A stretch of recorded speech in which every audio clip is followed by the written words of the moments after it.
Hər kəsi salamlayırıq, əziz tamaşaçılar, kinomanlar. Bugün 13-cü buraxılışımızdayıq, isti yay günlərində. Mən və qardaşım Ariflə bərabər. Hər kəsə salam, necəsiz? İnşallah ki, yaxşısınız. Bu günləri maraqlı bir kino hitlərə toxunacağıq. İnşallah alınsa ağlımızda tutduğumuz bir çox kino hitlərə toxunacağıq və alınmasa inşallah gələcək görüşlərimizdə davamını götürərik. Siz də hansı kinonu öz kino hitiniz bilirsinizsə, rəylərdə yazarsınız, biz də oxuyarıq. Baxmadığımız film olsa biz də baxarıq, öz fikrimizi bölüşərik inşallah. Arif, mən istəyirəm birinci başlamışıq, istərdim bir premyera ilə açılış edək. Oyuncaqlar əhvalatı 5 cizgi filmindən. Getdik bir yerdə səninlə baxdıq. Sənin fikrin necədir? Mənim fikrim əladır. Əla. Əladır. Mənim fikrim əladır. Yəni mən heç bir seriya ilə müqayisə eləmirəm bunu ümumiyyətlə. Çünki ümumiyyətlə dəyməz müqayisə eləməkdə. 94-dən birinci hissəsi çəkilib, o vaxta gələnə qədər 5 seriya ərsəyə gəlib. Amma məsələ ondan ibarətdir ki, 5-cinin qeyri-adiliyi hal-hazırda yaşadığımız real həyatdan götürülüb. Bilməm indi spoiler vermək olar, vermək olmaz. Bu üstündən nə qədər keçib məncə gedənlər gedib yəqin ki. Getməyənlər də onlayn baxın. Hə. Spoilerlər olacaq, çoxlu spoilerlər olacaq, hazırlıqlı olun. Çünki orada indiki dövrümüzdəki uşaqların həyatını göstərir. Hamı planşetdə, tabletdə, telefonda oynayır. Oyuncaqlardan üz döndəriblər, sanki oyuncaqlar da məyus olublar ki, niyə sahibləri bunları atır. Yəni orada sentimental mesajlar çoxdur. Yəni sənin fikrin necədir? Mən o maraqlıdır. Gəl belə danışaq. O mövzu razıyam. Aktualdır. O elə bil icebergin görünən tərəfidir. Suyun altında olan tərəfi isə orada biz səninlə gördük. Mən niyə görə deyirəm bu 5-ci sən deyirsən müqayisə eləmək olmaz. Mən texniki cəhətdən müqayisə eləmirəm. Süjet olaraq tam bitkin fikir 1 2 3. 3 seriya bitkin fikirdir. Bitdi, qurtardı. Oyuncaqlar keçdi yeni sahibinin əlinə, o artıq oyuncaqlar necə oynayacaq, necə rəftar edəcək bizə maraqlı deyil. Bonnie. 4-cü hissədə yaxşı yaratdılar, uşaq öz fantaziyası ilə nəsə yaratdı, güclü bir qadın obrazı, birdən-birə kömək eləyin, quzularımı oğurladılar zad rejimindən keçib Rambo rejiminə. Yaxşı, bunu da qəbul elədik. Yəni çox kobud, sərt olmadan qəşəng şəkildə jelatinləyib bizə təqdim elədilər bu mövzunu. Amma da 5-də təsəvvür elə ki, sən demiş 94-dən bu yana görüb sevdiyimiz oğlan personajlarını, Woody-ni, Bazı yerdən yerə vurub, daha nə bilim IQ-su aşağı səviyyədə, qardaş bunlar 4 seriyadır, bütün bu kollektivi xilas edirlər. Hamını sən gəlgən birdən-birə bunlar heç bir işə yaramaz. Oy Jesse belə, qızlar elə. 5-ci hissə tamamilə qız animasiyasıdır. Yəni tamamilə elə bil Barbie-yə baxırsan. Orada yəni bizim öyrəşdiyimiz Toy Story-dan əsər-əlamət qalın. Baxmayaraq ki, rejissoru təməl sütunlarında duran insanlardan biridir. Bu mənim fikrimdir. Amma yenə sənin fikrincə elə çıxır ki, o 3 seriya ilə yanaşı qoysaq, o qədər də bəyənilməyib. Mən bəyənmirəm. Yəni ola bilər kimsə də yenə də mənimlə həm fikirdir, indi öz fikirlərinizi yazın şərhlərdə. Amma mən düşünürəm ki, yəni bax, birinci hissədə Bazı xilas edən Woody. İkinci hissədə Woody-ni xilas edən Baz və komanda. Üçüncü hissədə bütün komandanı xilas edən Bazla Woody. Qardaş, bunlar elə bil Stallone ilə Schwarzenegger'dir. Hamını xilas eləyə gəlirlər. Amma belə baxanda 5-də də onsu da, yəni Jason-də xilas edən Bazla Woody olmadı ki. Yox. Jason öz-özünü xilas elədi. Yəni burada belə böyük bir şey yoxdur. Xilas elədi nə mənadır? Fiziki formada yox. Yəni bu oyuncaq Woody kimi köhnə fikirli bir şey dedik. Yox, biz Bonnie'nin yanına qayıtmalıyıq, biz belə eləməliyik. Fikirlərindən xilas oldu. Və salam. Yəni orada belə bir şey yoxdur. Bəlaya düşmüş bir qadın, onu kimsə cəngavər xilas eləməlidir filan. Hətta orada da ikinci o ev sahibi Jason düşdüyü evdə. O da qaradərlidir hətta. Orada da bir mesaj var. Onsuz da Bonnie də belə süd dördü. Cappuccino kimi bir şeydi. Amma latte.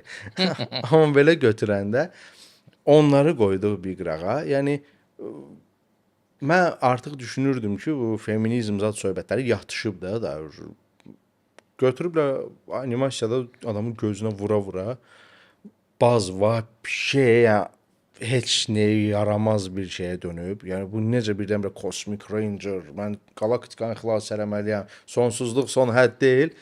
Gəlgən birdən-birə Mən deyir, Jesse ilə evlənmək istəyirəm. Hara evlənirsən sən? Mənə maraqlıdır ki, kim gedibsə, bizim izləyən tamaşaçılardan, onlar da öz fikirlərini bildirsinlər. Mütləq. Kim gedməyibsə, tövsiyə edirəm, gedin. Gedəndən sonra bizim bu videomuzun altında bir rəy yazarsınız. Çünki fikirləriniz həqiqətən də maraqlıdır. Düzdür, çoxlu maraqlı kinolar çıxdı bu illəri. Hamısına getməyə çatdırmadıq, açığın deyim. Michael Zada getməyə çatdırmadıq biz. Şey də çıxıb, ne bilmirəm, inşallah vaxt olsa gedərəm. Очень страшный kino. Hə, o da. O artıq internetdə də var. Var уже. Var. Afşon da oturaram. Pulsuz baxaram da. Hə, bunu kinoman deyirəm də. Neynə belə onda ekonomiya. Mənə bir şey də lazımdır. İblis Prada geyinir 2 maraqlıdır mənə. Mənə də. Görürsən Amma sonra. deyirlər texniki cəhətdən birdən çox seçilir, rəngləri çox solğundur. Yəni bir qoyublar müqayisə kadrlarını. Diqqətlə baxsan hiss olunur. Mən düzdür birə də baxmamışam. Amma gəlib Biri oturum bax. hətta biz dublyaj da eləmişik. Doğrudan. Bəli, bəli. Ona görə bir onsuz da bu film mənim xüsusi necə deyirlər, sevdiyim filmlər sırasındadır. O ki qaldı 2-yi çox istəyirdim, gedim. Sadəcə olaraq vaxt mümkün olmadı eləmək ki, arada. Sir deyilsə kimlər səsləndirib? Bizdə deməli Anne Hathaway Məsmə Aslan qızı səsləndirib, Meryl Streep'i Nəcibə Hüseynova səsləndirib, Stanley Tucci-ni səhv etmirəmsə Məmməd Bağır Eyvazov səsləndirib. O dəqiq yadımda deyil, amma məncə elə olmalıdır. Super kast. Yəni məncə çox uyğundur hamısı. Deyirsən nə bayaqları ki, bunun kinoman deyir. Kinoman deməsin nədir sənə yazıq canımız. Qardaş, biletlər yadındadır sən 3 tarif var idi əvvəllər. Səhər tezdəndən biz səyinlə məğlub edilməzlər 2-yə qaça-qaça gəldi səhər 10-da. Biletin biri 2-də 3 manat, 3-də 4 manat. Günorta 5-6, axşam 6-dan sonra da ucu qalxır neçəyə. Şey də onda münasib idi, premium otaqlar. İndi qardaş qaldırıblar 8-9 manata hələ standart. 11 manat, 20 manat. Mən gedərəm evdə pulsuzunu gözlərəm, baxaram da, neynirəm mən o qədər pul verim. Açığına danışaq da, mənim yadımdadır, mən gedəndə Loganın premyerasına. Tələbə vaxtı mən premyera qaçırtmadım, qardaş. Hər həftənin 4-cü, 5-ci günü təzə kino gələn kimi qaçırdım mən kinoteatra. Loganın premyerasına qapının ağzı belə dolu. Nə qədər adam. Yəni təsəvvür Logan 17 il Hugh Jackman eyni rolda, Wolverine rolunda, Rosamaxa rolunda fanatları var. Mənlə yaşıd adamlar işdən biri icazə alıb gəlib belə. Siz də deyir Logan'a gəlmişdir amma mən deyir işdən icazə almışam, balniçini açdırmışam özümə ki bu kinoya gəlim, mütləq gəlmək istəyirəm. Mən zal bilsən nə qədər 30-35 yaşında, 40 yaşında adamlarla dolu idi. Biz hamımız o vaxtı balacalıqdan bu filmlərə baxa-baxa böyüyüb gəlmişik. Ucuz biletlə gəlmişik ki, baxaq. Amma sənə deyim ki, mənim kinoteatra gedib peşman olduğum bir film var idi həyatımda. Səninlə getmişdik, Assassin. Yadındadırsa. Bir yerə getmişdik. Bir yerdə getmişdik. Və heç sevmədiyim bir film oldu da o. Mənim də ən zəhləm gələn Tekken 2 oldu. Liam Neeson. Zalojnitsa var. Tek getdim mən ora, geyim oturum baxım görüm necədir. Tekkenə tek getdim. Getdim təsəvvür et, bir qram mənə cəlb eləmədi. Peşman oldum ona xərclədiyim pula. Çox az elə filmlər var ki, doğrudan da peşman olmuşam o pula. Mən istəyirəm növbəti kino hitlərdən birini adını çəkim, sən danışasan. Mənə elə gəlir ki, Sən də əlbəttə qoşulmaq. Mən də qoşulacağam o heç, amma mənə elə gəlir ki, izləyicilərimizin ən çox sevdiyi filmlər sırasındadır bəlkə də. Spielberg'in sənət əsərlərindən biridir. Sıravi rayını xilas eləmək. Ən məşhur müharibə epopeyası da bir növdə. Həm də olan şeylərdən həyat hekayəsindən götürülür. Elədir, elədir. Qardaşların adı nə idi? Real hadisələr islanmış. Orada qardaşlar var idi. Onların həyatından götürülüb. Orada da elənçinə neçə qardaşlar. Neeland qardaşları. Necə? Neeland qardaşları. Onlardan da bir çoxu ölmüşdü, biri sağ qalmışdı. Onu geri qaytarmışdılar. Ondan sonra Amerikada, orduda belə bir qayda çıxdı ki, ailədə tək uşaq qalırsa, neçə uşaqdan, onu aparmırlar müharibəyə. Bu olan şeylərlə əlaqəli ümumiyyətlə bütün faktlar, kesilmiş səhnələr, neçə dənə gözəl şeylər var orada. Bütün onların hamısını Spielberg yığıb bir dənə bankaya, dəmir bankaya, onu bağlayıb, elə bil zaman kapsulu dilləri məktub ötürürlər elə bil gələcəyə.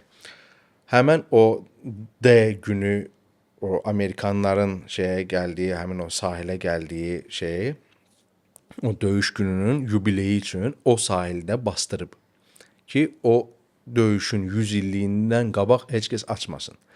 100 illik tam doldu, açılacaq. Bir dənə maraqlı şey, Spielberg şey eləyib, kontrakt bağlayıb ki, özü öləndən sonra bütün bu şeylə materialla əlaqəli hər şey məhv edilsin ki, heç kim onun remake-ni, rebootunu, heç nəyini çəkənməsin. Yəni bir də təkrarlanmasın bu.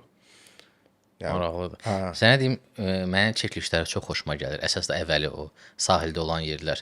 Sanki o insanı gözünə Call of Duty oynayırsan sanki də. Bilirsən də orada doğrudan invalidləri çəkiblər. Yəni qolu, qıçı, əli, ayağı olmayan doğruçu şeyləri, veteranları, əlilləri götürüblər, çəkiblər. İstəyirdilər də oradan Normandiyada çəksinlər. Orada problemlər yarandı. İrlandiya ilə getdilər danışıqlar çəkməyə. İrlandiyada icazə vermədilər bunları çəkilməyə. İrlandiya indi qismən Böyük Britaniyanın bir qismi də mən bildiyim qədərilə də Böyük Britaniya dedi ki, mən sənin şərait yaradıram. Gəldi orada çəkdi. Ümumiyyətlə orada heyət də superdir. Tom Hanks, Matt Damon, Vin Diesel hətta orada çəkilib epizodda. O obrazı sırf Vin Diesel üçün yaradıb Spielberg. O filmin çəkilişlərindən xeyli əvvəl hansısa filmdə görüb onun performansını çox bəyənib, istəyib ki, filmdə çəksin. Maraqlı bir şey. Mənim sən hansı səhnə xoşuma gəldi? Finalda tank gəlir Tom Hanks'in üzərinə. Tom Hanks bir tapanca ilə onun üstünə bilir ki, Kontuziyalı olur. faydası olmayacaq, amma yenə də vurur, amma partladır. Əsl kontuziya almış veteranlar baxıblar filmə, deyiblər ki, doğrudan da kontuziya almış insan bax belə hisslər keçirir, belə səslər eşidir. Yəni bu cürə aparır özünü, realizmini bəyəniblər filmin. Yəni o qədər realistik çəkilib. Hətta bir növ kinoxronika effekti almaq üçün bütün o lentin belə deyək də kameranın nastroykalarını elə düz qoş eləyiblər ki, fikir vermisən orada ya yox. Bəzi səhnələr var ki, misal üçün orada Axrəxin bəlkə görmüsən, Abxemgər şeyləri almanları buraxır ki, gedin. Kadrın bu yanında bir amca belə ağımtılı işığı var. O bir müddət 2000-lərdə elə 90-ların axırlarına doğru da Spielberg'in fişkasına döndü filmlərdə. Şeyə də baxsan orada da var eyni fişka. Vayna Mirov, Tom Cruise çəkilib. Orada da eləncə ağımtılı belə ləkələr qoyur kadrda. Niyə qoyur bilməm, amma çox qəşəngdir. Sırası baxan kimi kadra deyirsən Spielberg. Öz dəsti xəttidir də. Eynən. Çox qəşəng çəkib. Mənim çox xoşuma gəldi. Mən istərdim bu müharibə mövzusunu biraz da davam elətdirək. Dostlar, siz də yazın hansı janrda filmlər, məsələn bu janrda, müharibə janrında olan filmlərdən hansına baxmısınız, sevmisiniz? Elə ola bilər ki, biz də baxmamışıq, bizim üçün də yeni bir şey ola bilər, biz də baxaq. Çünki zövqlər müxtəlifdir, seçimlər fərqlidir, biz də yararlana bilərik, faydalana bilərik. Spielberg mövzusu davam eləyir. Əlbəttə ki, Schindlerin Siyahısı. Schindlerin Siyahısı da ondan dala qalmır. Yəni o çox ağır bir film idi. Filmdən sonra Spielberg şey yaratmışdı, Fond Shoah. 41-45-də Alman belə deyək, zülmündən çıxmış şeylər haqqında, ya da orada o zülmləri yaşamış yəhudilər haqqında ümumiyyətlə fond, kimin qohumu orada olub, kim nələrdən keçib filan, bütün materialları filan hamısını orada şoa. Bu da real həyat hekayəsini götürür. Real həyat adı yadımdan çıxdı, necə idi Schindlerin? Oscar Schindler. Oscar Schindler roluna Liam Neeson çox qəşəng oturub. Halbuki real prototipinə baxsan heç o qədər də oxşamır. Yəni fərqlər var. Orada da sonra bir dənə göt obrazını Amon göt. Amon Veçini gəlib dən belə bir şey eləyəsən. Ralph Fiennes'in obrazı ümumiyyətlə o obrazı elə yaratmışdı ki, təsəvvürlə əsarətdə olan bir yəhudi qadın əsarətdə olan bir qadını çağırmışlar çəkilişə ki, Ralph Fiennes'i göstərsinlər o qadına ki, doğrudan o həmən qadın o personajı, prototipi görüb. Arvad onu görən kimi əl-ayağı başlayıb əsməyə ki, yəni doğrudan da real bu Amon götdür. Həmən obrazdır. Mən əslində burada indi Amon götdən danışmaq istəmirəm. Orada bir səhnə var, final səhnəsi. Yəqin ki, bildin hansını deyirəm. Bütün yəhudilər, sağ qalanlar da ən ləzzətli səhnələrdən biridir. Ben Kingsley ilə. Çox təsirli səhnədir. Dövrəyə alırlar Liam Neeson'ı. Orada üzük məsələsi var. Üzüyü verəndə gözləri dolur. Ağlamaq tutur onu, amma başqa bir pijamaya oxşayan bir geyim vardı. Onların da o geyimlə kamuflaj edirlər. Türkü məsələ basırlar, maşına aparırlar. Mən sənə deyim, mənim ən çox xoşuma gələn səhnə bir səhnə. Dünyanın bütün izləyicilərin ən çox sevdiyi səhnə o qırmızı paltolu qızdır. Yəni məlum məsələ. Ağ-qara fonda birdən-birə qırmızı paltolu filan. Amma mənim ən çox xoşuma gələn səhnə şeydir. Bunlar gəlirlər zavodda işləyən bir yəhudini tapırlar, petlə düzəldir. Buna ilişmək istəyirlər ki, yəni də vursunlar, öldürsünlər. Görürlər düzgün işləyir. Çıxardılar bara elə-belə səbəbsiz yerə vurub öldürməyə. Çıxardır bu amon tapancasını vurmağa lügürü. Basır aşeçka. Doldurur, taxır aşeçka. Çıxardır bir də aşeçka. Bir şey eləmir də, öldürəmir o. Ləzzətli səhnədir. Mənim çox xoşuma gəlir o səhnədə. Ümumiyyətlə burada da Spielbergin öz dəsti xətti seçir. John Əsas da Williams. ağ-qara kadrlar. John Williams da dahildir. John Williams'ın yazdığı o musiqi. Yəni təsəvvür et, sırf Yahudi lobbisi işləyibdi o film üstündə də. Spielberg Yahudi, John Williams Yahudi, Yahudi, ifa edən Itzhak Perlman Yahudi. Amma sənə deyim ki, bu əsər nə vaxt ifa olunsa elə yazıb ki, də bəstəkardır. Ancaq insanın o ağlına o qəmgin, belə kədərli notları gəlir. O şey kimi, Albinoni'nin Adagiosu kimi. Deyim sənə, hətta bu filmin çəkilişləri gedə-gedə Spielberg paralel olaraq Euro dövrünün parkının montajlarını aparırdı. Çəkilib qurtarmışdı, film montajı gəldi. Yəni təsəvvür günün bir hissəsi bunu çəkir, bir hissəsi onun montajı edir. Tamam ayrı-ayrı janrlar, ayrı-ayrı atmosfer. Axşamda zəngləşir, danışır Robin Williams'la. Robin Williams o zəng əsnasında əyləndirir ki, o şeydən çıxsın. Yəni başda adam dəli olar. Səhər gəlirsən faşistlərdən kino çəkirsən, axşam gəlirsən dinozavrlardan montaj edirsən. Buna beyin dözər. Hələ özün necə deyirlər, ayaq elədin, açılış elədin. Euro dövrün parkından istəyirəm danışaq. Əsas da ki, o ilk trilogiya var idi ya, 93-ün, 90-cı illərin trilogiyası. Bilirəm ki, sənin ən sevdiyin filmlər sırasında bir şey top 5-dir, bir şey top 10-luqdadır. İstəyirəm ondan danışaq. Euro dövrünün parkı Michael Crichton'ın, deyəsən Crichton'dır. Romanı əsasında çəkiblər. Crichton özü neçə dənə əla bestsellerlər yazıb. Düzdür, əvvəl rejissorlara cəhd edirdi, amma çoxlu kritikaya məruz qalandan sonra da keçdi roman yazmağa. Deməli, bu romanı oxuyan kimi Spielberg qərara gəlir ki, çəksin bunu. Jurassic Park. İndiyənəcən bəzi elmi dairələrdə hələ də ən düzgünü bu versiyadır. Yəni birincisi. 2-nə 3-ü demirəm. 2-nə 3 artıq Kommersiya məqsədi. Kommersiya məqsədi. Nə, hətta deyərdim 3-cüdə Spielberg sırf prodüser idi. Şey deyirdi, rejissor deyirdi. Amma bununla belə, yəni film çox gözəl çəkilib. Baxırsan ki, qorxulu anları da var. Amma bununla belə ailəvi filmdir. Çünki içində uşaqlar da var.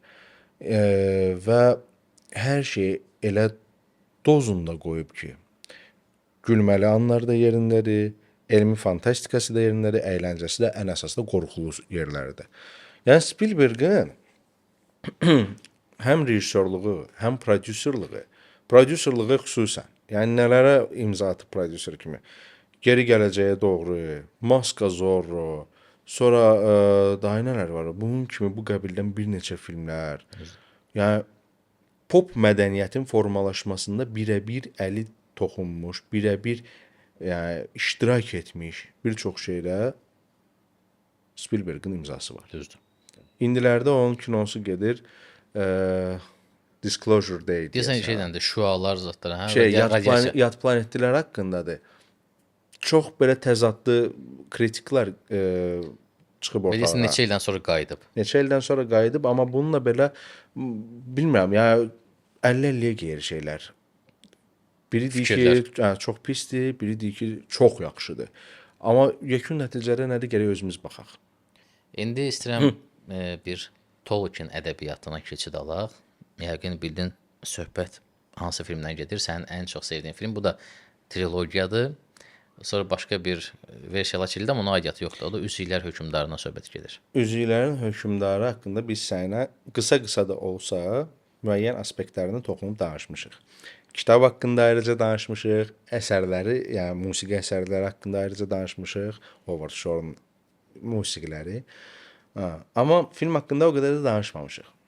Filmdə nə qədər maraqlı nüanslar var, çəkilişlərində filan. Yəni təsəvvür elə, filmin fanatlar tərəfindən sevilməsi üçün kitablara illüstrasiyalarını çəkən rəssamları dəvət ediblər ki, məhz onlar kitaba necə çəkiblərsə illüstrasiyaları, eyni dekorları yaratsınlar.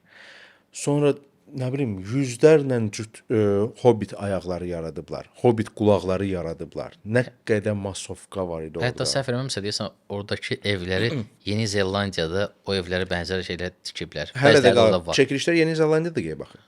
Yəni bütün bunlar hamısı Yeni Zelandiyada çəkilib. Hətta Tolkien demirəm. Peter Jackson özü də çəkilib, Peter Jacksonın qızı da çəkilib birinci hissədə. Bundan əlavə kastı elə uğurlu seçib ki, illər sonra pandemiya vaxtında bunlar yığışdılar, bir dənə video chat elədilər. Onun videosu YouTube-da hələ də var. Elə səmimi söhbət oldu ki, elə maraqlı faktlar çıxdı ortalığa. Misal üçün indiyənəcən bu sənin sevdiyin aktrisa Liv Tyler.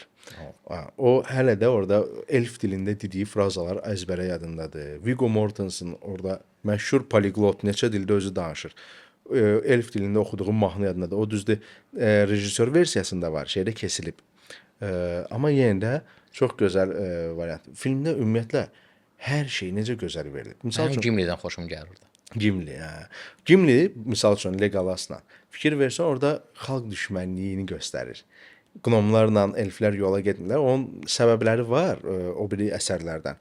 Amma filmdə elə göstərilməyib. Bunlar yəni misal üçün var ksenofobiya keçirən bəzi xalqlar var, digər xalqlara qarşı dözümsüzlük, nifrət zad. Onu bu ikisində elə qəşəng göstəriblər. Güclü qadın obrazı da var. Eowyn. Yəni bunun gözü soxa-soxa şey eləmirəm. Yox, mən gedib döyüşəcəm, neyniyəcəm. Misal üçün elədilər serial, Lady Galadriel gəlib düşüb ortalığa döyüşür eləyir. Heç kəs hərrəmir. Mən hamıdan ağıllıyam, hamıdan güclüyəm. Get döyüşlə. Bizə nə? Amma şey o birisi elə deyildi. Ədəbiyyat kimi öz fikrini izah eləyirdi ki, niyə görə döyüşür bu qadın? Bu döyüşür ki, ölüm azadlıq onun üçün elə şirindir ki, bir gün belə qul qalmaq istəmir. Yəni biraz Babək fikri, fəlsəfəsi. Ona görə döyüşə gedir. Hər sevdiyi bir insan üçün, sevdiyi vətəni üçün. Onun orada əmisinin orada danışığı Theoden. Ən sevdiyim obraz Theoden Rohanski. Təsəvvür elə, o döyüşə gedir. Bilir ki, uduzacaq. Gəlir onun köməkçisidir ki, biz bu qədər qüvvə ilə gəlib heç nə eləyə bilməyəcəyik. Uduzacaq deyir, düzdür, uduzacaq. Amma biz bu döyüşə onsuz da girəcəyik. Yəni qaçılmazdı. Gəlir çıxır Pelennor çölünə, baxır görür ki, Gondor'u nə günə qoyublar. Deyir, bizi mələdicilər. Amma ruhlandırmaq lazımdır ordunu. Elə qəşəng ruhlandırır. Mən o səhnə ilə ləzzət. Hər dəfə keyfim olmayanda, neydənsə uca əlimi üzməyə hazır olanda baxıram o videoyu ruhlanıram. Mən ləzzət eləyir. Bəs Golluma qarşı münasibət necədir filmdə? Gollum təmiz, belə deyək də, narkomaniyaya ya da ki, başqa bir şeyə asılılığı göstərən bir obrazdır. Üzüyə qarşı belə bir asılılığı var idi. O qədər sevirdi, o qədər nifrət eləyirdi ki, nə ata bilir onu, nə taxa bilir onu, amma heç kəsə də vermir. Yəni özündə saxlayıb, "Moya prelest." Özündən başqa heç kəs də görmək istəmir onu. Yəni bu sırf asılılığı göstərən bir obrazdır. Sənə bir şey deyim, bəs bu 3 seriyadan sənə ən doğması hansıdır? Ən yaxın, ən sevdiyin? Oy, mən ayırd eləmirəm. Amma 3 bölümün içində ən az baxdığım birincidir. Birinci çünki bilsən necədir? Tanışlıq da elə. Hə, bu bir növ şeydir də, qəlib. Əsasın. Qəlib. Amma ondan sonra ikinci hissədə süjet 3 yerə haçalanır. Biz Frodo ilə Sam'i ayrıca izləyirik, Merry ilə Pippini ayrıca izləyirik, Aragorn'u ayrıca izləyirik, Rohan'ın taleyi, Entlərin taleyi, orada Frodo üçlüyünün taleyi, sonra üçüncü hissədə daha belə kalasal bir vəziyyətə gəlir. Yəni hər birini ayrı-ayrılıqda sevirəm. Hobbitə mən belə fonda baxıram. Çünki Hobbit biraz uşaq, yəni belə nağıl yanı çəkdi. Həm də qrafik ayətsiz çoxdur orada. Birincidəki qədər can qoyulmayıb ora. Çünki birincini qutaranda, birinci trilogiya Tolkien dedi ki, niyə mən hər dəfə ona Tolkien deyirəm? Peter Jackson dedi ki, mən daha bir də bu dünyaya qayıtmaq istəmirəm də. Mən bir də bu işə girişməyəcəm. Bir də daha trilogiya çəksəm ha. Getdi King Kongu çəkdi, King Kong. Super. Bal. Mən deyim ki, King Kongların içində ən baxımlı, ən gözəli. Ən baxımlısıdır. Amma kritiklər onu yudular, sərdilər. Niyə? Həddindən uzun dinozavr döyüşü var. Adı neynəməlidir orada? 2 dəqiqənin içində qol qıç edib qoymalıdır onu. Çox gözəl çəkilib. Mənim çox xoşuma gəlir. Adrian Brody, Jack Black hamısı möhtəşəm oyundur. King Kong'un özündə şey oynayır. Andy Serkis, Gollum. Özü.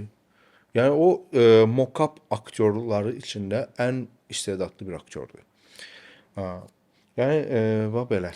Mən sənə deyim, növbəti filmin adını çəkəcəm. O da bizim arası 90'ların sonlarına doğru olan filmlərdən, deyəsən 97-ci ildən hətta. Maska Zorro. Oh, Zorro maskası. Zorro'nun maskası. Zorro maskası.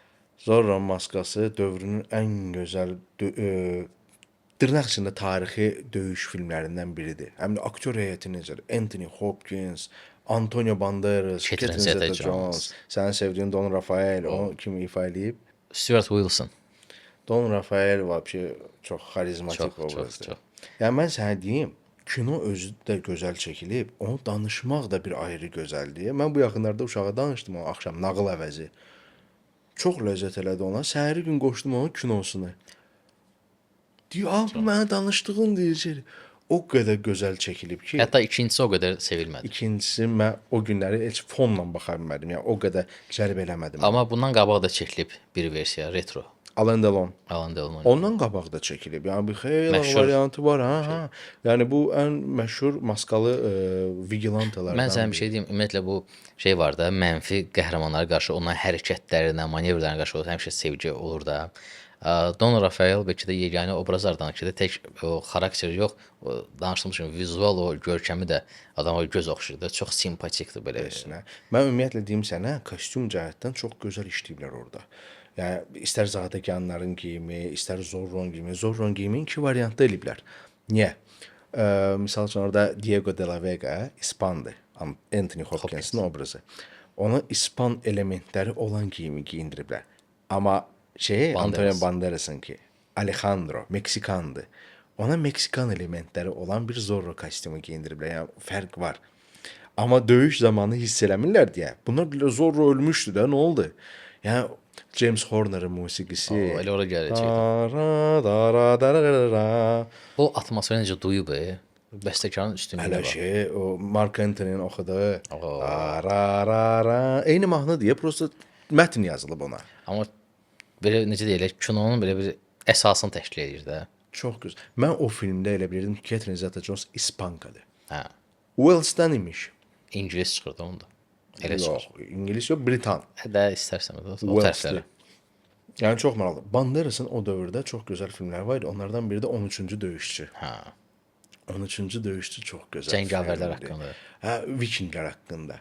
Bu film özü çox böyük keşməkeşlərdən keçib. İndi kimlər ki baxıb süjeti bilirlər, O da süjeti dublyaj daha eləmiş bu danışmaq. arada. Hə, doğrudan. O da dublyaj eləmiş. Mənim ən sevdiyim rejissorlardan biri John McTiernan çəkib. Sənin sevdiyin o Die Hard'ın rejissoru. Möhkəm qoz. Möhkəm Qoz. Onun rejissoru çəkib. Film bilirsən necə cəhənnəmdən keçib. Təsəvvür roman əsasında çəkiblər. Yəni Michael Crichton'un romanı əsasında. Romanın adını demişdim mən. İndi yadımda deyil. Amma romandan bir qram bir şey qalmır. Orada deməli verilmişdi ki, bu cəngavərlər gəlirlər adam əti yeyən bir monsterlarla döyüşməyə. Amma yekun nəticədə elə elədilər ki, qəbilə ilə gəlirlər döyüşməyə. Adam yeyən bir adamlarla, amma üstlərində heyvan maskası zad oyanma. McTiernan'la Crichton həmişə döyüşürdülər. Kinonu çəkdilər, verdilər test TV nümayişə. Camaat deyir, bu nə biabırçılıqdır, gedin döyüşün. Crichton dedi ki, bəs mən özüm çəkəcəm. Bəs şey qarışmasın. McTiernan. McTiernan da həmin dövrdə səhv eləmirəmsə şeyi çəkməyə başlayırdı ucu. Məğlub edilməz 3. Die Hard 3. Mən bilən onu çəkməyə başlayırdı. Aləm dedi bir-birinə qrafiklər qarışdı, götürdülər, nə etdilər? Kino çəkirlər gündə 2 dəfə. Bir qrup həmin aktyorlar çəkilir şeylə, McTiernan'dan. Ondan çəkilən kimi həmin geyimdə keçimdə qaça-qaça gəlirlər Michael Crichton'ın yanına dərs çəkilməyə. Aləm dedi bir-birinə axır Crichton dedi, dedi ki, McTiernan, ya mənim adımı silirsiz oradan rejissorluqdan, mən daha çəkmirəm. Ya da bu biabırçılığa son qoyun. Yəni belə şey olmaz. Aktyorlar hətta Norveçdən zaddan gəlmişlər. Onlar sevinirdilər ki, Hollywood təcrübəsi zad baxdılar da biabırçılıqdır. Bu nə Hollywood təcrübəsidir? İl yarımdır bir dənə kinoda palçıq tapdalayırıq. Halbuki çoxdan çıxmalı idi. Çıxdı, kino yudular, sərdilər, amma DVD-də, kasetdə zadda özünü çox gözəl göstərdi. Mən sənə deyim, Vikinglərdən danışdıq. Biraz da bu tarixi əks etdirən filmlərdən birindən danışaq. Gladiator. O Ridley Scott'un şedevri. Birinci Gladiator. Birinci Gladiator. İkincini rədd eləyin oyana, vəbşə o deyil ikinci. Birinci Russell Crowe-nu elə yüksəkliyə qaldırdı ki, yəni təsəvvür elə. Yaradıcılığının pik nöqtəsi oldu. Pik nöqtəsi. Ondan sonra artıq bütün filmləri ona yaxın durmağa çalışırdı. Hətta Beautiful Mind özü. Baxmayaraq ki, o ondan da Oscar almış, səhv eləmirəmsə. Deməli, o qədər yüksəyə qaldırdı ki, bu Maximus obrazı onu. İtaliyada gəlib ailəvi bazarlıq eləyir. Dükandan çıxmışam, deyir, bir də görürəm ki, deyir, hamı belə qəribə baxır mənə. Bütün küçə. Deyir, belə qaldım, belə yaxınlaşdım, deyir, polisə ki, bəs nə olub burada, nə baş verir? Deyir, sən baş verirsən, Maximus baş verir. Bütün küçə qışqırır, Maximus, Maximus. O qədər cəmaət sevirdi onu. Baxmayaraq ki, filmdə çoxlu tarixi səhvlər var. Nə qədər səhvlər var. Mənim ən sevdiyim aktyorlardan biri Mark Avreli rolunda Richard Harris. Onun Oliver Cromwell filmi var. Məsləhət görün baxasan. Super oynayır burada Oliver Cromwell, isterik bir şeylər eləyir orada, dəhşət. Joaquin Phoenix Commodore rolunda ən belə amoral imperatorlardan biri kimi göstərilib. Amma orada hadisələr bir növ Roma imperiyası tarixi boyunca oradan-buradan toplanılmış hadisələri yığıblar, bir araya qoyublar. Çünki bir ara doğrudan da elə bir an var idi ki, kiçik bir an. Roma imperiyasını gladiator idarə eləyirdi. Bu məsələdə də, misal üçün, tarixi reallığa baxsaq, Narsis adında gladiator döyüşüb imperatorla. Şey qeydib ki, Russell Crowe, Narsis nə də, qız adam, döyüşün bunun adını belə şey qoyum, Maximus qoydular. Kinoda dahi nələr olmuşdu. Ssenarini həmən gün yazırdılar. Yəni təsəvvür səhnənin ssenarisini oturdular, həmən gün oturub yazırdılar. Söhbət bunu deməlisən. Bizim senaristlər kimi. Yəni çox belə pərakəndə idi hər şey. Hər şey pərakəndə idi. Amma bu ilə belə necə gözəl yarandı orada hər şey. Mənim ən sevdiyim obrazlardan biri Oliver Reed'in obrazı, Proxima. Necə hazırlayır onu, gələr Romaya. Gəldi ki, Mark Avreli deyib beləsinə Roma arzulamamışdı da. Deyir, Mark Avreli ölüb. Biz də onun kimi deyir, toza torpağa çevrilib ölüb gedəcək. Yəni, sən indi bu da şey qazanmalısan. Orada 2 dənə diqqət qazanmaq uğrunda mübarizə aparan kişinin döyüşünü görürük. Commod istəyir diqqət cəlb eləsin. Maximus istəmir diqqət cəlb eləsin. Onlar bir-birinin zid şeydirlər. Yəni, baxma, orada döyüşür Maximus. Orada görsən, misal üçün, dağıdır, tökür ortalığı. Şeydir ki, siz bunu istəyirdiniz də, bunu görməyə gəlmişsiniz. Yəni, başa o istəmir bunu eləmək, bu diqqəti istəmir. Amma Commod əksinə deyir ki, mənə orada tərifləyin, mənə sevin, mənə şeyləyin. Ən zəhləm gələn obrazda Quintus. Bunu şey olur, sağ əli.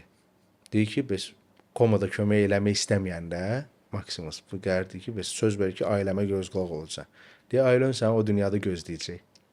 Alçaq, qeyr orada çox alçaq obrazdır. Axırda da tərəflər məlum olandan sonra kim qalib gələcək, kim qalib gəlməyəcək, Maximusun tərəfinə keçir.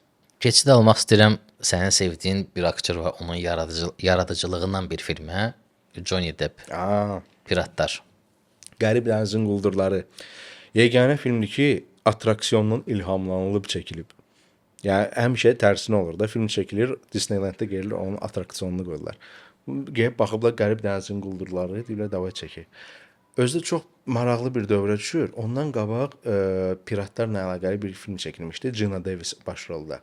Səhv eləmirəmsə, Kəllə Adasının Quldurları idi, nə idi adı? Belə qəribə adı var idi. O film quldur janrına stop verdi. Çünki film çox pis batdı. Dəhşət pis batdı. İzləyicilər də bəyənmədi, tənqidçilər də bəyənmədi. Necə böyük riskə gəliblər? Özü Walt Disney. Walt Disney. Jack Voraver rolunda da, Jack Sarcher rolunda Johnny Depp əslində o trickster obrazda onu fikirləşmişdilər ki, ikinci plan obrazı. Çünki belə götürsək, trilogiya kimi götürsək, birinci trilogiyanı. Orada Keira Knightley, üzr istəyirəm, Kate Winslet deyəcəydim. Keira Knightley ilə Orlando Bloom'un obrazı klassik şeydir. Bəlaya düşmüş qızı xilas eləməyə gedən cavan oğlan.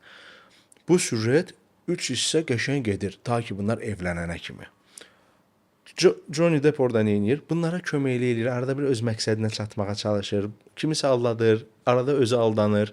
Yəni orada əsas rol deyirdi. Əsas rol elədilər onun 4-cü hissədə hər şey getdi üzü aşağı. 5-ci hissədə vəbşi kaşmar. Yəni istəyirdilər hamısını geri qaytarsınlar. Orlando Bloom'u da, Keira Knightley'ni də 6-cı hissə yaratsınlar. İndi 6-cı hissə üstündə qırğınlar geyir ki, gəl Margot Robbie olacaq başrolda, gəl Johnny Depp olacaq başrolda. Amma yenə də Johnny Depp ora elə gözəlliklər qatmışdı ki, o improvizasiyalar çox idi. İmprovizasiyalar yeri şey deyir ki, niyə belə gedir? Deyir ki, Bunun dostu var, Kit Harington. Yox. Kit neydi adı orada? Gitarist var. İkinci hissədə, üçüncü hissədə atasını oynayıb. Rəhmətə gəlib o gitarist uşaq. Deyib, mən düşünürəm ki, quldurlar o dövrdə bu aktyor, bu artist kimi gezirdi. Gəlib özünə qızıl dişlər taxdırmışdı. Rejissor gəlib deyir, "Abi sən nə edirsən?" deyib, heç olmasa yarısını öz təbii eləgən, bir hissəsini qızıl eləgəndə getdi elədi. Tatular yağından vırdırmışdı. Sonra oğlunun xətrinə doğrucu tatu vurdurdu özünə. Çox gözəl obraza girməyi bacarır. Özü də həyatı və qeyri-adi insan deyə belə. Ha, ya obraza girməyi bacarır. Yəni sən onu hər filmdə eyni obrazda görə bilməzsən. Ekstravagant bir insandır. Sənə deyim ki, bu Keira Knightley ilə Kate Winsleti səhv saldım. Bir də elə eləmə. Tabii bir dəfə eləmirsən, keçək Titanica. Titanicdən danışaq. Titanicdəki James Cameron'ın ən belə Şah əsərlərindən. şah əsərlərindən biri. İndiyənəcən, yəni top 5 ən çox gəlir gətirmiş filmlər içindədir. Yəni o zarafat dövrü ən birinci yerdə səvirəməmsə küləklə sovrulmuşlardı mən bilən. Çünki orada inflyasiya zad söhbəti var hesablamalarda. Amma bu ilə belə James Cameron'dan soruşublar ki, siz deyir indiki dövrdə bu cürə ad-san zad yenə çəkərdiniz Titanic kimi şey. Deyir heç vaxt. Deyim mənim deyə ağlım olmur. Deyim mən götürmüşəm. Əməlli başlı Titanic'in ölçüsündən bir balaca real gəmi tikdirmişəm. Çəkilişlər aparmaq üçün. Ya indi kompüter var, yaşıl fonu qoyginən, bas getdi orada məndən gəmi çəkginə, iceberg çəkginə. Mən deyir real ölçüdə gəmi yaratmışam. Gəminin dağılmağını hissə çəkib, məndən biraz oradan dağıdıb, ayırıb, biraz buradan belə eləyib, burun hissəsini ayrıca çəkib, burun hissəsi vəbşə deyib bəla idi bizim üçün. Filmin süjeti özündə.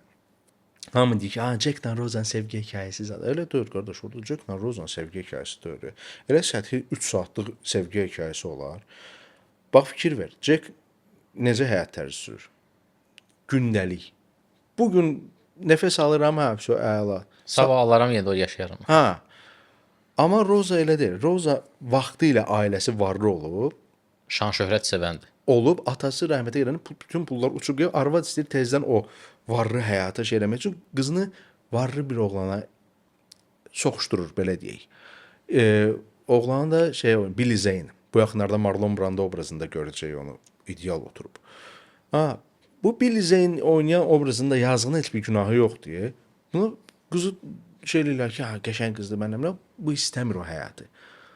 Jack'la tanış olandan sonra vəbşə deyir ki, yox, mən imin belə bir həyat istəyirəm. Özünə yerdir ki, mən səni sevirəm. Bu deyir ki, sən özünü xilas eləməlisən. Başa düşürsən, səni deyir, heç kəs xilas eləməyəcək. Deyir, vaxt gələcək, sənin deyir, gözündə olan o pırıltını, deyir, həyat sevgisini mən deyir, görməyəcəm. Rəssam adamdır da, baxıb model kimi xoşuna gəlib, gözündə bir işıq görüb, nəsə görüb, cəlb edib, onu çəkib. Bu deyir ki, vaxt gələcək, heç onu da görməyəcəm. Amma sən gəlib özünü düşünəsən. Ölüm ayağında da elə olur. Çoxsu bu egoisti elədi. Ömründə ilk dəfə özünü düşündü, onlar da Jack'ı öldürdü. O dediyin o rəsm səhnəsi də bir ayrı bir hekayəsi vardı onun. Bir dəfə danışmışdım. James Cameron özü çəkib. Özü çəkib. Həm də ki o səhnənin çəkilişlərində təsəvvür operator Sam Mendesdir. Kate Winslet'in yoldaşı. Bu da indi məlum məsələ lüt uzanıb orada. Rəmişin gitarası. Rəmişin gitarası kimi. Başının üstündə də Sam Mendes deyən belə içində kamera ilə rejissor da o yandan onu çəkir. Yəni adam biraz Ailə qəribə tablosu. Adam biraz qəribə olur yəni bir növ. Yəni DiCaprio o bəndə bəxti götürüb ki, orada olmayıb. Montajda qoyublar onu. Musiqisi də ki, dillər əzbərdir də. Bəstəkarı James Horner, deməli əvvəl James Cameron istəyirdi ki, Ennio yazsın musiqini. Elə bir qız var, o məşhur belə meditativ musiqilər yazan. O deyir ki, yox, mən məşğulam filan, alınmayacaq. James Horner götürür, yazır. James Cameron da deyir ki, mənə deyir, sözlü mahnı lazımdır ha.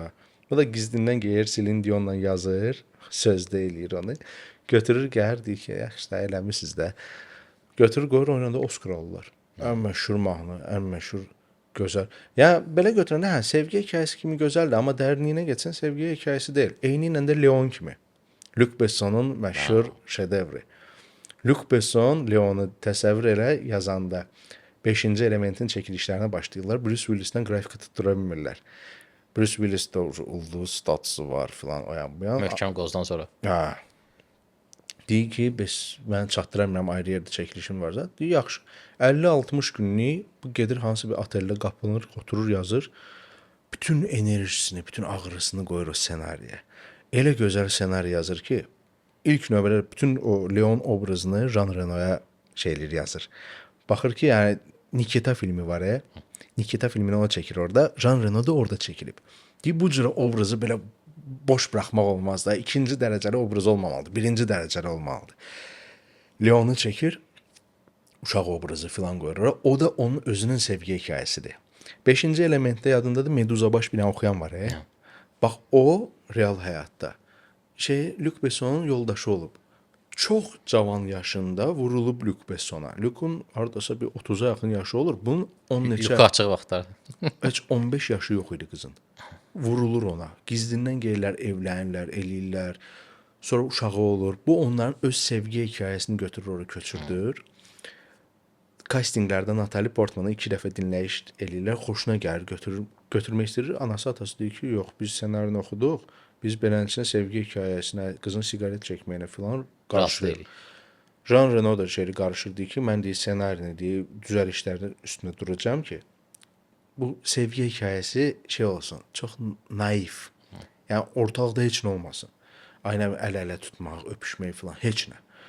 Çünki özümə də deyir, narahatçılıq yaradar. Uşağın özünə də. Siqaret səhnəsində elə eləyirlər ki, bir dəfə də olsun orada onun ağzında görməzsən siqareti. Çox gözəl nüanslara toxunublar elbə. Luc yox. Jean Reno özü tələb edib ki, obraz elə olsun ki, biraz uşaqvari. Biraz belə də ayaq üstə yatır, köhnə filmlərə baxır, süd içir. Bütün bunlar o mesajdır ona. Gəlir kafedə Tony'dən hər dəfə missiya alır. Baxır qıraqda orada bir qoca kişi oturub veçini beləncə. Baxır fikirləşir ki, bunun da taleyi elə olacaq da, gec-tez. Qocalana kimi buna işləyəcək, qalacaq bir küncdə, heç bir nə keçmişi var, nə gələcəyi, o bitkisi kimi. Filmdə orada fikir verirsən, bitki aglonema, bu qoruyur şeyini orada, deyir, mənim kimi kökü yoxdur, bir şey yoxdur. Orada Matilda finalda aparır bastırmağa ki, bəs Əlvida Leon bastırır. O bitki heç vaxt kök salmır. O çox kaprizli bitkidir. Onun müəyyən bir şeyləri var ki, onu qorumaq lazımdır. Tam olaraq yadımda deyil, bitki sevərlər araşdıra bilərlər. Yəni o nüans onu göstərir ki, film yəni baxmayaraq ki, doğrudan da happy endlə bitmir. İkili happy endlə bitmir. Yəni Matilda'ya görə də biz artıq əmin oluruq ki, onun da həyatı happy endlə bitmir. Gary Oldman'ın şedevr performansı onu. Mənim ən sevdiyim obrazlardan biridir bu filmdə. Əsas da ki, bir də Erik Serran orada məşhur musiqisi. O binanın partladana yaxın gəlir. Sting'in yazdığı musiqi necə gözəldir. Shape of My Heart. Çox gözəldir. Sonra ayrıca da məşhurlaşdı bir mahnı kimi. O dövrdə necə gözəl filmlər var idi gör. Keanu Reeves'in sürət filmi yadındadır. Sandra Bullock. Sandra Bullock'la. Jan de Bon'un ən məşhur filmi. Birinci sənə Düşmən patlatdı ki. William Defoe. Yox, neydi? Hopper. Dennis Hopper. Dennis Hopper. O da çox gözəl oynayır. Film özü prosta, yəni təsəvvür elə avtobus dayanmadan 50 mil saatda sürətlə getməlidir. Dayanmamalıdır. Tormuz əldə vəsə. Gör nə qədər şeylərdən keçir orada. Əvvəlcə lift olur, sonra avtobus olur, sonra metro olur. Deyilənə görə daha çox şeylər var idi. Qısaldı gəliblər. Çox gözəl. Sandra Bullock'la Keanu Reeves'in də orada münasibəti ayrı bir ləzzət edirdi. Cavanlıq vaxtları. Sən demə o vaxt bunlar bir-birlərini çox istəyirlərmiş, amma bir-birlərinə deməyiblər. İllər sonra talk show-da açılıb üstü. Hətta bu filmin də ikinci hissəsi var, o da uğursuzdur. Orada sən gəmidən söhbət gedir. Eyni rejissor çəkib, tələm-tələsik çəkib nə günə qoyub ən bərbad sequeldir. Yəni onu çəkməsəydi ondan qat-qat yaxşıdır. Tez parıldayan bir rejissor karyerasının tez bitişidir. Amma Keanu Reeves'in görə nə qədər gözəl filmləri var. Məsəl üçün Konstantin, Matriça, sonra Şeytan Vəkili. Çox gözəl filmlər. Orijinal ideyalı qorxu filmləri də var idi. Məsəl üçün yadındadır Mumya kinosu. Steven Soderbergh'in Mumyası. Mumya 1-2-ni o çəkmişdi. Studiya onun çəkdiyi gözəl filmlərdən baxır ki, yəni necə qəşəng şeylər alınır. Dedilər Van Helsing'i çək. Van Helsing'i də elə gözəl fikirləşmişdi ki o. Təsəvvürlə o gəlir birinci dəfə Van Helsing kəndə. Hardaydı ora? Drakulanın vətəni nə idi? Transilvaniya. Transilvaniyaya gələndə kəndi sıfırdan tikiblər. Yəni dekoru bütün sıfırdan tikiblər. Yəni sən təsəvvür elə. Hər evi, eşiyi zadı orada dava olur. Bunun arvadları ilə uça-uça gələn Marişka zad götürür şeylə oxla zadla vurur Van Helsing birinci dava. Necə gözəl çəkiblər. Richard Roxburgh Drakula rolunda. O sadəcə bu yaxınlarda orijinalına baxdım səslənməsinə. Apartulla. Ən bərbad fake ləhcəyə görə şey alıb ki, kritik tənqid alıb ki, yəni bu nədir? Drakula bizə necə deyir orijinalda? Drakula. Hə, Drakula. Drakula. Deyirlər Drakula nədir? Götürüb ruslarınkinə bax ki. Vsevolod Kuznetsov. Sonra o birisində sən bilərsən. Raxlinkada deyəsən də Hugh Jackman'ı səsləndirən. Deyəsən. Çox gözəl səsləndiriblər. Ümumiyyətlə film özü xarizma, brutallıq, bütün nə istəsən var, macəra, qorxu. İkincisi çəkiləcəkdi. Studiya ona icazə vermədi. Film batdı axı. İkincisi olacaqdı prequel. Çünki yadında da orada Drakula ilə Van Helsing söhbət eləyirlər. Söhbətləri yarım qalır. Bu onu deyir ki, mən sənin keçmişini bilirəm. Deyirsən, hardan bilirsən məni? İmpromun keçmişinə gedəcək. Keçmişi olacaqdı onun ki, bu Arxangel Gabrieldir. Bizdə var Cəbrail. Bu da elə Gabriel. Gəlir yer kürəsində insanlara kömək eləməyə. Mələklərin ixtiyarı yoxdur axı yer kürəsində insanların həyatına qarışmağa. Allah bunu cəzalandırır. Bunu ilahi gücündən eləyir. Yəni ilahi gücü olmur bunun. Bu amma insanlara kömək edir. Neçə müharibələrdən keçir, səlib yürüşləri filan o yan bu yan gəlir çıxır bu Vladislavın ailəsinə. Kömək eləyir. Drakula da bunun köməkçisi olur o vaxtı, cavan vaxtı. Evlənir, arvadı ölümcül xəstə olur. Deyir ki, bu hiss edir də ki, o qocalmır. Deyir, səndə neysə sirri var. Mənə öyrət, mən yoldaşımı xilas edim. Deyir, yox, olmaz. Arvad ölür, bu hissli olur ki, yəni sən mənə öyrətmədin onu. Üz döndərir ondan, geri şeytana qoşulur. Şeytan ona bütün hər şeyi öyrədir, bütün qara magiya, zad, o yan. Bu olur qan hərisli vampir. Bütün bunları görən Gabriel də kör peşman olur ki, dostu bundan üz döndərdi filan. Yalvarır yaxar ki, beyni bunun silinsin, hər şey unudulsun. Hər şeyi unudur. Kim olduğunu da unudur.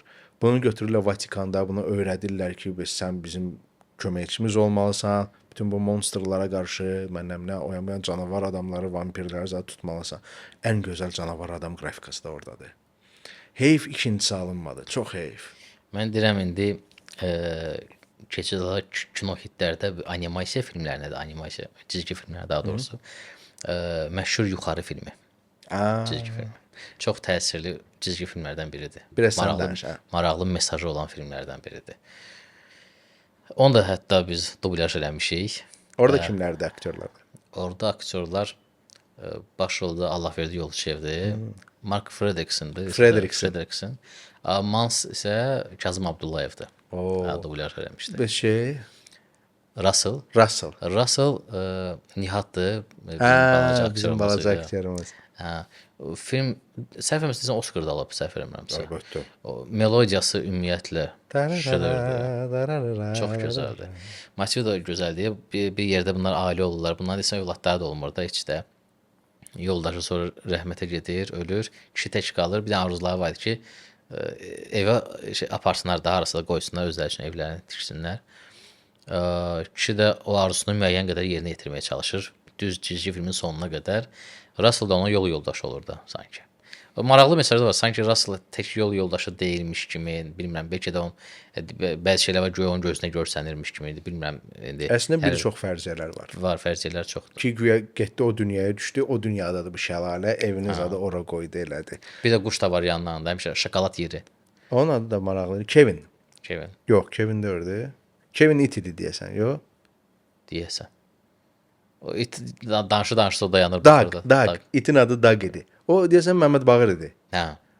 O super eləyib, ləzzət eləmişdi mənə. Təsəvvür elə o animasiyada doğrudan da sən demiş çoxlu fərziyyələr var. Çoxlu maraqlı nüanslar var. Elementar götürgən o fiqurları onların da çəkilib. Fredrikson kvadratıdır. Yəni bir sərhədi var, çərçivəsi var onun. Fikirlərinin də, arzularının da çərçivəsi var. Amma halqavaridir, arvadı. O arzuları, istəkləri hədsiz çoxdur. Şey istəyirdi Mans kimi olsun uşaqlıqdan. Onu özünə şey seçmişdi, idol. Amma arvadı sonralıqca şey elədi ki, mənim arzum deyil, elə sənsən. Get deyil, sən də öz arzularını da alacaksın. Başa düşdün? O öz arzusunu elədi Fredrickson. Fredrickson da ayıldı ki, bütün həyatını boşuna yaşayıb da, heç bir arzunun da alacaksın qaçmayıb. Ondan sonra başlayır yaşamağa. Çox maraqlıdır. Məsəl üçün o Oscarlı animasiyalardan Valley də demək olar. Mütləq. Valley indiki dövrü necə gözəl göstərir. Necə gözəl göstərir indiki dövrü. Yəni dəhşət bir şeydir. Yəni heç nə eləməyən insanlar durmadan kökəlirsən. Əlvi ağdan qarayırsan, barmağı bassan köynəyin rəngi dəyişdi. Barmağı bassan yeməyin turbuçkalı stəkanın içindədir. Bu hələ 2009-cu ilin cizgi Animasiyasıdır. Amma necə də çox uzaq gələcəyi göstərib. Amma əslində real bax bu da reallıq Düzgün yerə nişan budur. alıb. Düzgün yerə nişan alıb. Orada robotun sevgisi də qəşəngdir. Valley ilə Yevanın sevgisi. Çox gözəldir. Belə götürəndə rol orada avtopilot var. Mənfi personaj deyil. O sadəcə protokolu yerinə yetirir. Ki yəni də ona əmr verilib ki, yer kürəsinə qayıtmaq olmaz. Ne da deyir ki, sizin təhlükəsizliyiniz üçün yer kürəsinə qayıtmaq olmaz. Həmən bu rol avtopilot. Kosmik Odiseya 2001 Stanley Kubrick oradan götürülmüş bir personajdır. Avto. Yəni çox gözəl amajlar var. Stanley Kubrick onlar üçün bir kino ilahisidir. Ona amaj olmasa olmur heç cür. Hətta kapitanın belə ayağa qalxıb irəliləməyi həmin o Odiseyada istifadə olunmuş Zaratustra belə danışır əsərindən, Zərdüşt belə danışır əsərindən olan bir hissədir. Şey yazıb da neydi ay Allah onun adı bəstəkar Strauss. Iyogan yox ha. Ayrı Strauss. Iyogan Strauss məşhur vals bəstəkarı idi. Bu birisi avangard janrda yazırdı. Zərdüşt belə danışır, ən populyar şey dan dan dan dan dan bum bum bum bum bum bum. Ən populyar mövzudur. İstəyirəm o kino hitlərdən biraz komediya janrında da müraciət edək. Sən də baxmısan komediya janrında olan. Bax, ya hər ölkədən maraqlı hitlər var. Təkcə janr olaraq da yox. Mən misal üçün elementar Hindistan filmləri falan da var. 90-larda 2000-lərin əvvəlində nə qədər prokata götürüb baxırdıq kasetlərini. Şahrukh Xan filmləri, Batçanın filmləri, Aşvari Ray. Kajol, Hema Malini, sonra neydi ay Allah. Kapurların filmlərini nə qədər götürüb. Bobby'də çəkilən var idi. Adı yadımda da amma Kapur idi o da. Bir də var idi. Şahrukh Xanla çəkilən. Salman Xan. Salman Xanın filmləri. Amma deyim sənə müasir dövrdə Amir Xanın filmlərinə bax. Çox gözəl filmləri var. Çox gözəl mövzulara toxunur. Orada misal üçün autist uşaqlarla əlaqəli filmi var. Adı yadındadır. Hər uşaq mükəmməldir. Yəni adı elə gedir. Rusca adı ayrı şeydir. Ulduzlarla əlaqəlidir. Sonra var Danqal. Bu məşhur güləşçi olur. Bunun neçə dənə uşağı olur? Qızlar olur hamısı. Bu da deyir ki, bəs mənim yolumu davam eləyəcək birisi yoxdur. Başlayır qızları yetişdirməyə güləşçi kimi. Çox qəşəng filmdir. Sonra nə idi? Ay Allah, bu məşhur pop ulduz olur. Bir dənə qız gəlir qoşulur buna, o ulduz eləməyə çalışır. Pika, ya Kapi, nəsə bu yad planetdə olur, kompüter kimi. Gəlir belə bərəli gözlərlə gezir yer üzündə. Buna maraqlıdır ki, siz deyin necə yaşayırsınız belə? Maraqlı məlumatları yığır, başa düşmür. Doğrudan da adam baxanda ona başlasan fikirləşmək ki, doğrudan biz niyə belə yaşayırıq da? Yəni kim qoyub bu qayda qanunları ki belə? Gəl sənə maraqlı bir sual verim. Ən sevdiyin 3 Hindistan filmi hansıdır? Oy. Birinci yerdə gəlir Kabikushi Kabigam. Həm sevincli, həm kədərdə. Şahrukh Xan filmi Amitabh Bachchanla, Kajol'la, sonra oğlan adı Hrithik Roshan oyna. Sonra Kuchi Kuchi Hota Hai, yəni də почти həmən sastavdır. Bir də daha nə var ay Allah? O qədər var ki, adam bilmir hansını seçsin. Bir dənəsi var deyə Şahrukh Xanın dilini yandırırlar kömürlə. Lyubov bez slov. Çox qəşəng kinodur. Mən ona balaca vaxtı baxmışam. Vir və Zara da var. Necə yadımdan çıxdı o? Vir Zara, Devdas. Sonra neydi ay Allah? Karan Arjun, Ram və Şam. Zita Gita. Sonra da nə var idi? Ay Allah. Bağban. Amitabh Bachchan'dan Hema Malini'nin filmi, Dharmendra filmləri, Moy Любимый Раджа Fillər mənim dostumdur. Yazıq Cavidan yorulucu posterlər qoymaqdan. Tang tang tang tang tang tang. Hələ oyunda vəbşi. Hə. Sonra nə qədər sənin sevdiyin filmlər hansıdır? Mənim sevdiyim elə oldu. Kuchi Kuchi o.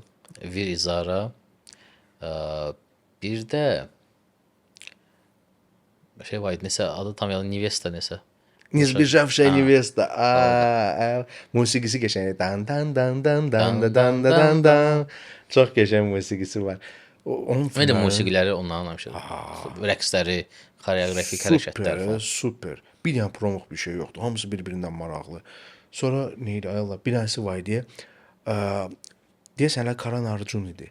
Şahrukh Xanla Salman Xan bunlar iki qardaş olurlar. At belində qılıncla gəlirlər intiqam almağa. Sonra illər sonra bunlar bir dənə kinoya çəkildilər. Tom Cruise-un kinosunda kimi qatar aşır. Bunlar qaçırlar. Qatar aşanda deyir, qaç tez ol, qaç. Çox qəşəng kinodur o da. Maraqlı kinoları çoxdur onların. Amerika komediyalarından bəs nələr baxsan? Oy. İngilis komediyaları da ola bilər. Большой Mladенец на прогулке. Dövrümüzün, Uşaqlığımızın ən bomba kinolarından biridir. Ya. Bax, ən gözəl filmlərdən biridir. Yəni təsəvvür elə. Большой filmində uşaq gəlir ki, attraksiyona bunu buraxmırlar. Sevdiyi qızın yanında pərt eləyirlər ki, balacasan. Gedir Zolter adında avtomatdan arzu edilir ki, mən böyümək istəyirəm. Səhər durur, görür nə boydadır. Və böyük həyatı ona qəribə gəlir. Onun yaşadığı böyük bədənindəki həyatı da böyüklərə qəribə gəlir. Çox gözəl filmdir. Orada gəlir buna birinci dəfə maaşı verirlər. Sevincindən uçur belə. Falan qədər qazanmışdı. Hə, deyir, yenə aşağı veriblər.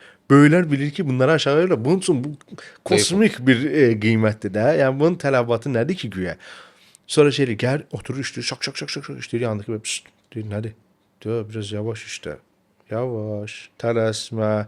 Yəni onun fonunda bunlar pis görsənirlər də, deyir, tələsmə də, harda tələsirsən? Adam böyüyəndə başa düşür ki, bu xırda yumor nəyi göstərir orada.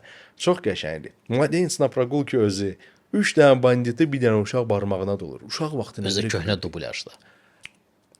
Gavrilovun dublyajında. Super.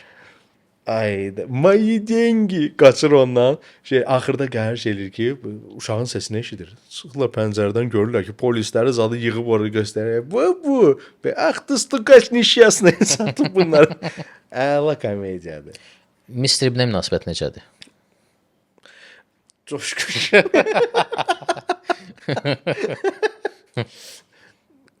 Gözəl. Sənə məsləhət görürəm, ingilis komediyalarını sevirsənsə, Edgar Wright'ın filmlərinə bax, Cornetto trilogiyası.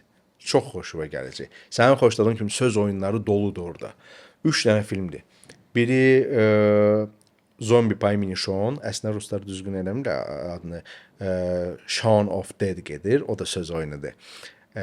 Dawn of Dead, Romero'nun qorxu filminə parodiya kimi. Sonra Hot Fuzz, yəni tipa Krutые Легавые, polislər haqqındadır. O da maraqlı filmdir. Bir də axırda Armageddon, dünyanın sonu, The End of the World. Bir-birindən gülməlidir. Mən üçünü də almışam evdə DVD-də. Arada bir baxıram, belə ləzzət alıram, gülürəm də. İngilis komediyası. Mən İngilis komediyasının Pitkinə baxmışam, Mr. Pitkinə. Norman Wisdom. Bir də bu Mr. Bean-in komediyaları ən sevdiyim komediyalardır. Johnny English. Johnny English, sonra tətildə olan, istirahətdə olan, o Fransada gedir, gezir. Və seriyaları. Amerikada olan. Amerika bir də şey var, 3 seriyası vardı ayrıca da. Onlar da möhtəşəmdir. Əslində 3 olmamalıdır, daha çox olmalı. Bizdə 3 dənədir burada. Yəni bizdə 3 dənədir, doğru. O kilsədəki macəraları, sonra yemək yeyir. Aleluya. Kahını corabın içinə qoyur, yuyur, fırladı. Yəni onun özünə məxsus yumoru var. Mən şəxsən xoşuma gəlir. Elə adam var, ingilis yumorunu qəbul edə bilmir. Mən çox sevirəm. Mənim də çox xoşuma gəlir. İngilis yumoru ilə əlaqəli qəşəng son dövrdə çıxmış bir dənə kino var. Ailə, adı yadımdan çıxdı. Posterini qoyaram, baxarsan, Hüseyn ağa bir qırğın kinodur. Orada o qədər poşlu bir zarafatlar var. Söz oyunları filan, qırğın da prosta. Ay Allah, adı yadımdan çıxdı, neydi adı? Çox qəşəng kinodur. Mənim çox xoşuma gəlir. Sənin Rowan Atkinson həyatda çox bir ciddi, IQ-su yüksək səviyyədə olan insanlardan biridir. Amma Dünyanın ən varlı insanlardan biridir. yumor səviyyəsi elə şey insanlara çatdırır ki də, yəni də. Baxsan ki, elə bir adam var, baxır ki, burada gülməyə nə var? Amma məsələn, Bəzi yumor var ki, zaman keçdikcə Köhnəlir. Köhnəlir. Məsəl üçün Benny Hill. Benny Hill indi o qədər də çox adam güldürə bilməzlər. Məsəl üçün onun yumoru. O bəzi köhnədən izləyənlər həzz ala bilər. Məsəl üçün Fry və Laurie, onların dueti var idi. Hugh Laurie Dr. House. Əvvəl komik olur. Max Fry deyəsən aktyorun adı, ya da səhv salıram. O kimi o ikisinin tandemi var idi. Çox qəşəng yumor hissində qəşəng filmləri var idi, qısa metrajlı skeçləri var idi. Onlar indi məsəl üçün o qədər də tələbdə deyil o videolar. Fantozzi var idi İtalyanlarda. Body komediyanın ustadlarından biri. Bədənin daha nə hoqqalarda da başına nələr gəlmirdi. Sən özün bilirsən, dublaj eləmişsən. şey var idi və yoxsa dilinin atlardan biri idi. Golub pistoletdə oynayan. Leslie Nielsen ən məşhur ciddi sifətli komiklərdən biri. Parodiyanın təməlində dayanan aktyorlardan biri. Горячий головы 1-2. Sonra Aeroplan 1-2. Горячий головы da oynamayıb. Yalan dedim. Aeroplan 1-2. Golub pistolet. Sonra Üç nə seriya bilim, deyirsən. Mr. Magoo neydi? Neçə dənə filmlər çəkilmişdi. Daha şey var, Polis Akademiyası 7 seriya. Orada O da- oynamayıb. Yox, o da komediyaların içindədir. O da komediyadır. Parodiyalar heyf ki, daha əvvəlki kimi parodiya yoxdur. Məsəl üçün Ben Stiller axırıncı dəfə Moshni bir parodiya çəkmişdi. Soldatı New'dakı Tropic Thunder deyir orijinallı adı. Təsəvvür elə də dünyada nə varsa hər şey ələ salmışdı orada. Hər şey. Bütün kino klassikaları, Apokalipsis Сегодня çəkilişləri, fason çəkilişi, Scott Rudin'dir deyəsən məşhur bir şey var idi. Prodüser Harvey Weinstein'dən eyni dövrdə. Onu ələ salmışdı Tom Cruise-la. Tom Cruise-u sən orada tanıya bilməzsən. Başın keçəl qırxıb, saqqal, qollar bu qədər tüklə, qızıl çöplə, böyle oynayır, aqressiv. Dayanmadan söyüşün biri bir qəpikdən söyür. Daha orada nə hoqqalardan çıxırlar. Jack Black, Ben Stiller, Robert Downey Jr. Robert Downey Jr. orada neqrdir. Təsəvvür elə gəlir, üzünə operasiya eləyir ki, neqr roluna girsin. Dodaqlar zaten kotlet zad o yan bu yan. Deyir ki, bu ssenariyi mənə gələndə deyir ki, birinci dəfə evdə anam dedi ki, çəkilmə buna. Deyir, dostdaşına elədim, dedilər ki, başın xərabdır, çəkilmə. Deyir, getdim, çəkildim. Deyir, kim gördü mənə sən nə zor oynamısan. Asım deyir, mən qorxurdum zəncilərin təsirindən. Onlar deyir, gəlib qucaqlayır, mən burat zor oynamısan deyir. Deyir, 50-50 deyir, ötüşdürdük deyir, amma deyir, indiki dövrdə mənə deyir, yenə təklif eləsə elə şey çəkilmərəm deyir. Deyirəm var, bugünkü buraxılışımızı da bununla bitirək. Məncə də. Gülməli notda bitirməli. Yəni gülməli notda bitirdik. Kinoketlərdən bir çoxundan danışdıq. Bir Çoxu çoxundan qaldı, danışacağıq. amma bir çoxundan da mümkün deyil hamısını bir günə salmaq. Əlbəttə. Amma mən inandırıram bizi izləyən tamaşaçılar ki, bundan sonraki buraxılışımız bundan daha da maraqlı olacaq. Bizi izləməyi unutmayın. YouTube-da abunə olun, TikTok-da abunə olun, yazın, paylaşın. Biz də baxaq sevinək. Ümumiyyətlə izləmək üçün bizi diqqətlə orada baxsaz, TikTokda bizdə playlistlər də yaradılıb. Yəni rahatçılığınız üçün hər bir janra uyğun playlistlərə videoları daxil eləmişik ki, rahatca gəlib tapa biləsiniz. Posterlər üzrə də rahat tapa bilərsiniz. YouTube-dan girin izləyin Hüseyn Ağa Aslanov akkauntunda. Təkcə bizim podkastlarımız deyil, qardaşımın filmləri var, çıxışları var. Çox gözəl tam metrajlı, qısa metrajlı filmləri, balaca skeçləri, hər şey var orada. Girin, baxın, zövq alın, abunə olun. Çünki YouTube izləmələrimiz kifayət qədər yüksək deyil. Kömək olun, dəstək olun, paylaşın. Düzdür, orada TikTokdakı, Instagramdakı qədər biz maraqlı, əyləncəli danışmırıq. Halbuki eyni videodur. Yəni karkas eynidir. Biz sadəcə olaraq o birisilərdə daha çox videolardan, daha çox digər materiallardan istifadə edə bilir. Ona görə izləmədə qalın. Hüseyn Ağa Aslanov YouTube kanalına abunə olun. TikTokda, Instagramda Kinoman Arifə abunə olun. İzləmədə qalın. Sağ olun, görüşərik. Sağ olun.